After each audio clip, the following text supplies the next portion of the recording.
Hi, my name is Pastor Hal York, and welcome to Truth in the Trenches. Today we're going to be Proverbs chapter 25, verse 20. Like one who takes off a garment in a cold day, or like vinegar on soda or a wound, is he who sings songs to a troubled heart. Here we have an interesting little verse, starting with an applied analogy to illustrate a very important point. Years ago, the Bee Gees had a song, "How Can We Mend a Broken Heart?" or "How Can You Mend a Broken Heart?"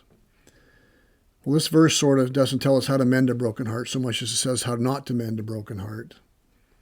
So let's look and see what it says, because it tells us something very important. Starts with a couple of analogies. One who takes off a garment on a cold day is one who makes a difficult situation even worse. It does not help the body to remove a coat in the cold. It just makes them feel even colder. It makes a situation even worse. It's an action that really does no good whatsoever. As a matter of fact, if you were to go up to someone standing in the cold and take their coat off of them, that would be considered cruel or heartless. And if you're taking your own coat off in the cold, it seems senseless. What are they trying to do, catch a cold or catch pneumonia? Why are they doing that? They're just harming themselves, hurting themselves. It's an action that, with no redeeming qualities, it doesn't make sense. It's an action that is not taken into consideration the circumstances or the context of why the coat's being worn. On a cold day, you put coats on when you're outside. You don't take them off. And the same is true about vinegar on a wound. It doesn't help. It may hurt, but it's an action that brings no positive outcomes. So you have these two actions that don't help, but rather hurt and accomplish nothing positive. They're insensitive, thoughtless actions. But they're given to us to show us what else these things are like. What are these things like? They're like a person who sings songs to a troubled heart, which seems kind of a strange thing to say, but we need to think about what he's saying here. Obviously, the Bible talks a great deal about the fact that songs can be a source of help and encouragement in a person's life. David, the psalmist, wrote many songs. But there's a time to sing, and there's a time to refrain from singing. The point illustrated in the coat and the vinegar is that the person who's not being sensitive in what they sing and when they sing. The right song chosen with the right message and sung with the right time can be a great source of comfort and encouragement to a heavy heart or a troubled heart. But it takes a great deal of sensitivity and discernment and compassion to know when it's time to strike up the band. Songs that are not geared to the particular season this heavy-hearted person may be going through may cause greater pain and heaviness. For example, if someone just lost a lifelong spouse, singing a song about the joys of marriage and family or a love song may just deepen their sadness.